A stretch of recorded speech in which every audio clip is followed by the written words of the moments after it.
हाँ, तो बताइए इसका पहले मतलब क्या है? Only in depth of winter can be truly appreciate the warmth of spring, इसका मतलब क्या है? हेलो, मतलब ये है, आवाज़ इसका नहीं आ मतलब रही। ये है। हाँ अब आ रही है। हाँ हाँ, बोलिए। इस इसका मतलब मुझे ये लगा कि जैसे कि जब विंटर रहता है तो विंटर का मतलब यहाँ पर ये सिग्निफाई कर रहा है कि जब पर्सन में कोई स्ट्रगल फेस कर रहा है या फिर हार्डशिप कोई फेस कर रहा है, चैलेंजेस फेस कर रहा है, हाँ उसके बाद ही एक्चुअल में मजा रहेगा उसका, या उसके बाद वो रियली में समझ पाएगा खुशी क्या होती है, जब वो उसके बाद खुशी आएगी। हाँ, जैसे स्ट्रगल के बाद सक्सेस है। मतलब कि हम किसी चीज़ की वैल्यू तभी करेंगे जब हम उस चीज़ से गुजर चुके हों, मतलब उस प्रॉब्लम को फेस कर चुके हों, है हाँ ना? कहने का मतलब ये है हाँ कि कोई हम मुसीबत से से फेस करते हैं, उस मुसीबत के बाद है हम उस चीज़ की वैल्यू करते हैं बेसिकली, राइट? राइट। हाँ, तो ये तो बिल्कुल सही है। अब बताइए कि इसका जो है ना फर्स्ट कंपोनेंट्स क्या होगा? पहला ये कि what a person needs to keep in mind होता है, तो पहले तो मैंने वही समझा देंगे, वैलिडेशन हो जाएगा। फिर मीनिंग। उसके बाद हाँ ठीक है। फिर सेकंड में वैलिडेशन। हाँ, अच्छा, फिर थर्ड। तो सेकंड में ये, थर्ड में ये आ जाएगा कि what a person needs to keep in mind during depth of winter, जब वो उस दौरान से गुजर रहा है तो उसको क्या चीज़ का ध्यान रखना चाहिए या क्या चीज़, अच्छा अच्छा, ठीक है। समझ रहे हैं। हम्म। फिर not always depth of winter leads to experience. फिर मैंने ये बोला कि दूसरा कि not always depth of winter leads to experience of spring, हमेशा ऐसा नहीं होता कि आप इतना स्ट्रगल करने के बावजूद भी आपको स्प्रिंग नहीं मिलता। हाँ, जैसे मतलब काउंटर कर रहे हैं आप, ओके ओके। जैसे हाँ सुसाइड केस जो रहता है ना, उसको एग्जाम्पल दे रही हूँ। हाँ हाँ, राइट। फिर good. Like, not necessarily to experience warmth of spring we need to go through depth of a winter। कई बार मतलब ऐसा मैंने एक पॉइंट में कि ऐसा ज़रूरी नहीं है कि आप not necessarily to experience warmth of winter we need to go through depth of winter। तो मतलब मेरा यहाँ ये कहने का मतलब था हाँ कि ज़रूरी नहीं है हर बार कि आप जो स्प्रिंग का वार्मथ एक्सपीरियंस करोगे उसके लिए आपको विंटर की डेप्थ से गुजरना ही होगा, बट ये इतना रेलिवेंट नहीं लग रहा है मुझे। ठीक है, हो गया मतलब। हाँ, लेकिन वही उससे मैच कर रहा है ना, इसके प्रीवियस वाले से मैच कर रहा है ये। हाँ, फिर फिर उसके बाद इसका इम्पोर्टेंस बता देंगे, और इम्पोर्टेंस तो ऊपर ही आ जाएगा। फिर इसमें मतलब क्या चैलेंजेस फेस करेगा पर्सन। अच्छा। हाँ, फिर ठीक है। सॉल्यूशन। हाँ गुड, चैलेंजेस, फिर सॉल्यूशंस, फिर कंटेम्प्रेरी वाला बता देंगे कि कैसे फिर हम लोग अभी। Contemporary relevance. हाँ ठीक है, हाँ आपका मतलब ये जो है ना कंपोनेंट्स अच्छा है, मतलब ठीक है, रेलेवेंट है, मतलब आप समझ रहे हैं कि कैसे जो है ना बनाना होता है बेसिकली, क्योंकि बहुत बड़ा चैलेंज होता है कंपोनेंट्स को बनाना। अब हाँ थोड़ा सा इस ऐसे को डिस्कस कर ही लेते हैं। ये बताइए कि इस ऐसे में मान लीजिए आपको लिखना है इंट्रोडक्शन, तो कोई इंट्रोडक्शन आपके माइंड में आ रहा है? क्या लिखेंगे इंट्रोडक्शन में? तो ये मैंने जैसे पहले में लिखा था कैटरपिलर की जो स्टोरी है, हम्म। कैटरपिलर कितना स्ट्रगल से गुजरता है उस समय जब वो ट्रांसफॉर्मेशन फेज में रहता है। हाँ। तो वहाँ से फिर स्प्रिंग जब वो ब्यूटीफुल बटरफ्लाई बन जाता है और आसमान की ऊंचाइयों को छूता है। हम्म। तो वो तो ठीक है, पर जानते कैटरपिलर जानते कई बहुत लोग लिखते हैं एग्जाम के लिए। अच्छा, और फिर इसके सबसे अलावा परफेक्ट एग्जाम्पल जानते क्या है? ये अभी जो 2020 में क्या था इंडिया में, पूरे वर्ल्ड में? कोविड का। हाँ, तो लिखिए ना कि इसके पहले हम पब्लिक हेल्थ के इम्पोर्टेंस को नहीं समझते थे, लेकिन कोविड-19 हाँ जब से आया तो अब उसके इम्पोर्टेंस को हम समझने लगे हैं। हाँ तो मतलब क्या कह रहा है कि in depth of winter we have appreciated what warmth of spring, कि पब्लिक हेल्थ कितना हाँ ज़रूरी है। तो देखिए ट्राई किया करें ना कि जैसे थोड़ा सा अलग होना, ट्रैक से अलग है। जो लोग सब लिखते हैं ना, थोड़ा उसको अवॉइड कीजिए, थोड़ा सा और कुछ सोचिए, करंट का सोचिए, जितना आप इनोवेटिव हो सके हैं, खासकर इंट्रोडक्शन और कंक्लूजन में। कंक्लूजन में। हाँ ठीक है, ये मान लिया आपका इंट्रोडक्शन हो गया। फिर बताइए कि इसका जो है ना लिखेंगे कि मीनिंग क्या है इसका बेसिकली। तो मीनिंग में क्या लिखे यहाँ पे? विंटर का मतलब क्या है? हार्डशिप है या फिर स्टैग्नेशन। और हाँ स्प्रिंग मतलब क्या है? ग्रोथ और अपॉर्चुनिटी, हाँ राइट? तो मतलब कि अगर हम हार्डशिप से पास होते हैं ना, तभी हम किसी चीज़ की वैल्यू कर सकते हैं। हम जो है ना चीज़ों को इंजॉय कर सकते हैं रियल मैटर में। ये हो गया, मीनिंग हो गया। अब फर्स्ट वाला में आप बोल रहे हैं उसको वैलिडेट करेंगे कि यस ये स्टेटमेंट सही है कि मतलब कि only in depth of winter we can really appreciate the warmth of spring. तो ये बताइए कि इसको आप कैसे लिखना स्टार्ट करेंगे, बताइए। फिर वही कंपोनेंट पहले माइथोलॉजी का कोई एग्जांपल देंगे। तो बताइए कोई एग्जाम्पल आपको याद आ रहा हो तो मैथोलॉजिकल का। डेप्थ ऑफ विंटर कैप्चर यहाँ पर हार्डशिप से ये पांडवास का जो वो था वनवास था या राम जी का वनवास था। हाँ हाँ तो वो उन्होंने अपना स्ट्रगल फेस करे, फिर फाइनली वो पुरुषोत्तम राम के रूप में जाने लगे और वो बेटर तरीके से फिर वो लोगों की भी परिस्थिति समझ पाए और वो बेटर तरीके से उनके ऊपर राज कर पाए। लेकिन यार डायरेक्ट मैच नहीं कर रहा है ना।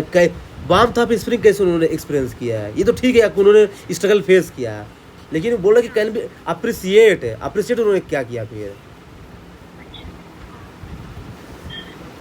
देखिए आप इसका क्या लीजिए ना, मेघनाथ का देख ले।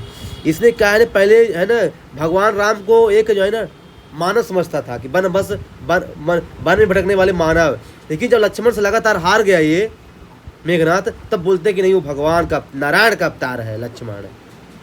तो मतलब कि उसने पहले फेस किया प्रॉब्लम, बाद में उसने रियलाइज कि अच्छा ये नारायण का अवतार है। तो ये मतलब जो है, तो ये जो ऐसे एग्जाम्पल आप डाल सकते हैं, है कि नहीं? तो देखिए ऐसे एग्जाम्पल क्या है ना कि ऐसे एग्जाम्पल बहुत कम लोग डाल पाते हैं। जिसका प्रॉपर से आइडिया रहेगा ना, ये रामायण गीता महाभारत भागवत गीता वही डाल सकता है। हाँ फिर मान लीजिए कि आपको मान लिखना है उसमें कोई साइकोलॉजिकल एंगल, तो क्या लिखेंगे साइकोलॉजिकल एंगल में? तो हाँ आवाज़ थोड़ा नहीं आ रही है आपकी। पेशेंस रखना होगा जब विंटर से गुजर रहे हो। A person needs to be patient. तो कोई एग्जाम्पल बताइए। एग्जाम्पल वो तो ठीक है, आर्गुमेंट सही है। एग्जाम्पल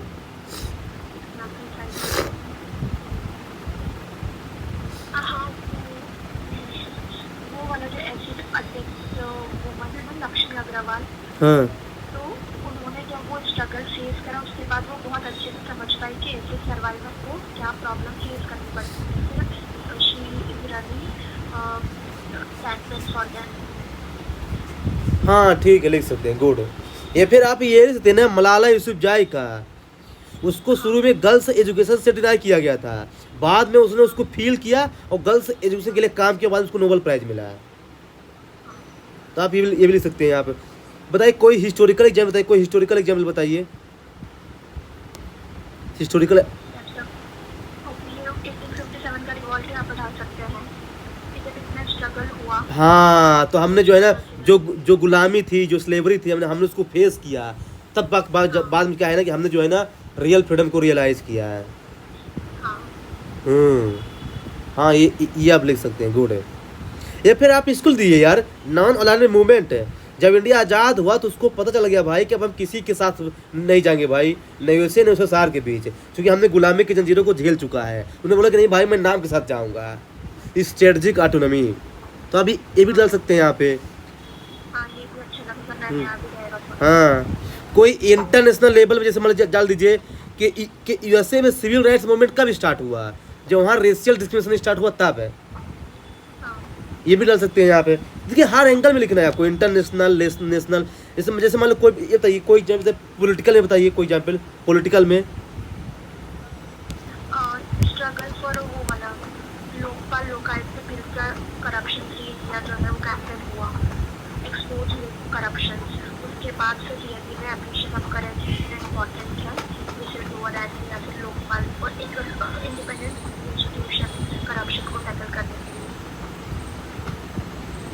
नहीं वो तो ठीक है, पहले क्या है मतलब जो है ना सेकंड वाला पार्ट आप मिसिंग कर रहे हैं इसमें। कौन सा एग्जाम्पल बोल रहे हैं आप? ये राइट टू इंफॉर्मेशन का जो हुआ था, तो पहले उसके लिए लंबे समय तक क्या किया गया, स्ट्रगल हुआ था और बहुत सारे एक्ट या फिर ये वाला भी डाल सकते हैं, ये वाला लोकल गवर्नमेंट जो बॉडी है, तो इसका कितने लंबे समय तक कॉन्स्टिट्यूशन। हाँ ये डाल सकते हैं। या फिर इसको डालिए ना कि देखिए जब हमने वर्ल्ड वार सेकंड फेस किया तो हमको पता चला भाई कि हमको कोई इंटरनेशनल लेवल में चाहिए ऑर्गेनाइजेशन, तब हमने बनाया यूनाइटेड नेशन से।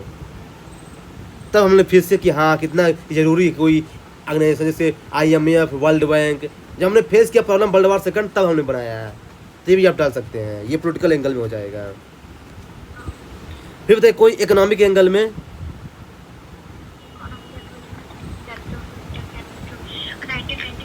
यस, LPG रिफॉर्म्स हमने जो है लाया, LPG reform after financial crisis. फिर बताइए कोई इन्वायरमेंटल एंगल में।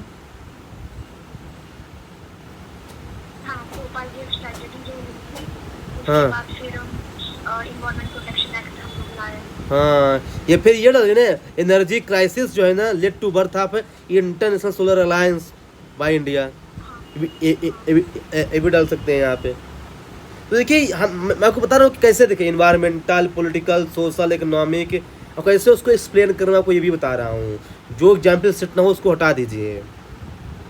अब मतलब आपको इसको काउंटर करना है तो कैसे काउंटर करेंगे कि जो है ना कि जरूरी नहीं कि सभी जो हार्डशिप है ना हमेशा जो है ना हमको स्प्रिंग की तरफ ले जाती हैं, इसको काउंटर करना है। बताइए कैसे काउंटर करेंगे।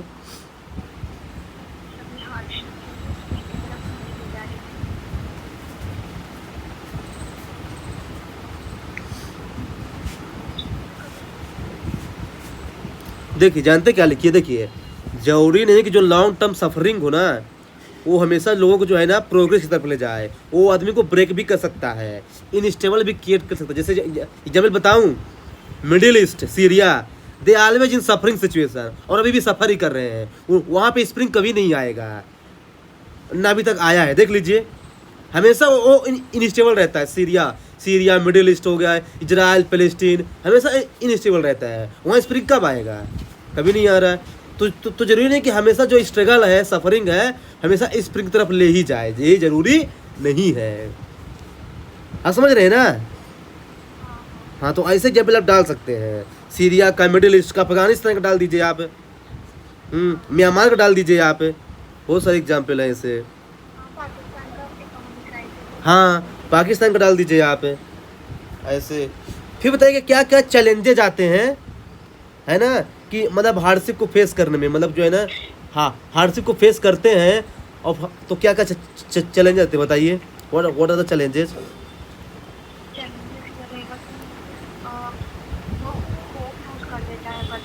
हाँ, होपलेस हो जाता है, फियर क्रिएट हो जाता है, उसमें आइसोलेशन हो जाता है। जैसे मतलब कोई HIV पेशेंट है, अब उसको लगता है भाई कि मैं बताऊंगा अपने समाज को तो लोग मुझसे बात ही नहीं करेंगे, तो आइसोलेशन का शिकार हो जाता है, वो स्ट्रगल कर ही नहीं पाता है। हाँ, या फिर सिस्टमेटिक बैरियर, जो बड़े बड़े इंस्टीट्यूशंस है ना वही फेल हो जाते हैं सपोर्ट करने में। जैसे मतलब कि ये हो गया कि मतलब कोई क्राइसिस आ गया तो उस जो है ना उसमें क्या है ना फेल हो जाते हैं सपोर्ट कर रहे हैं बेसिकली। तो ये भी जो है ना आप लिख सकते हैं, है कि नहीं? तो देख रहे हैं ना, मैं आपको ये बता रहा हूँ कैसे जो है ना आप एग्जाम्पल से जो है ना आराम से जो है ना आप आंसर ला सकते हैं। ये हो गया चैलेंजेज। अब बताइए सोल्यूशंस क्या लिखेंगे इसका?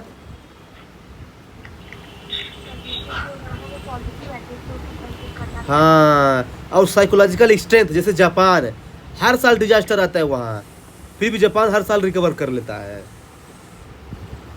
सोशल सपोर्ट, फैमिली का सपोर्ट होना जरूरी है। मान ली कोई एग्जाम में फेल हो गया तो भाई उसमें भाई फैमिली का सपोर्ट होना जरूरी है।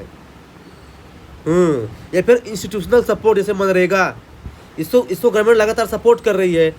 तभी तो देख लीजिए कहाँ 2005 की स्कीम देख लीजिए अभी भी चल रही है, चूँकि इसको सपोर्ट मिल रहा है। तो ये सब चीज़ ज़रूरी है, ऐसा आप डाल सकते हैं यहाँ पे। अब बताइए कि कंटेम्प्रेरी रेलेवेंस में क्या लिखेंगे? हाँ, आवाज़ नहीं आ रही है।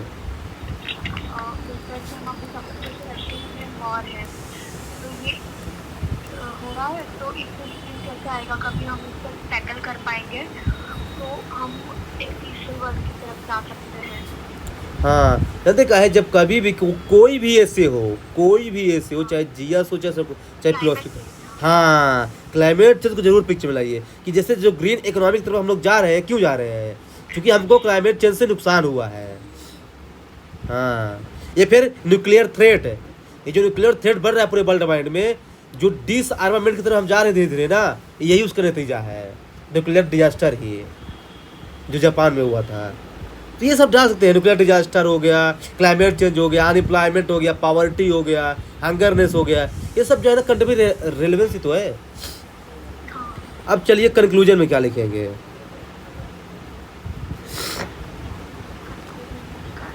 तो फिर वो मतदान में फिर बनाना है। कोई मेटाफोर बता दीजिए। ऐसा लिख देखिए ऐसा लिखिए, देखिए just as nature does not allow winter to reign for ever, in the same way life does not allow suffering to remain with human for ever. So if there is a hardship so progress will come, if there is a night day will come. So we should take the lesson from the nature कि if there is a winter so spring will come, in the same way we should face the problem and we should move towards progress। इसे बोलते हैं मेटामॉर्फिकल conclusion. यहाँ last में आप ये भी लिख सकते हैं, जैसे क्या है कि जो विंटर है ना वो हमारे एबिलिटी को टेस्ट करता है, और जो स्प्रिंग है ना हमें उसका रिवार्ड देता है, राइट। हाँ बोलिए, आवाज़ नहीं आ रही है। मदर टेरेसा ने ऐसा बोला है कि if you lose be patient and if you win be humble. हाँ ये भी लिख सकते हैं आप, हाँ लिख सकते हैं कंक्लूजन में।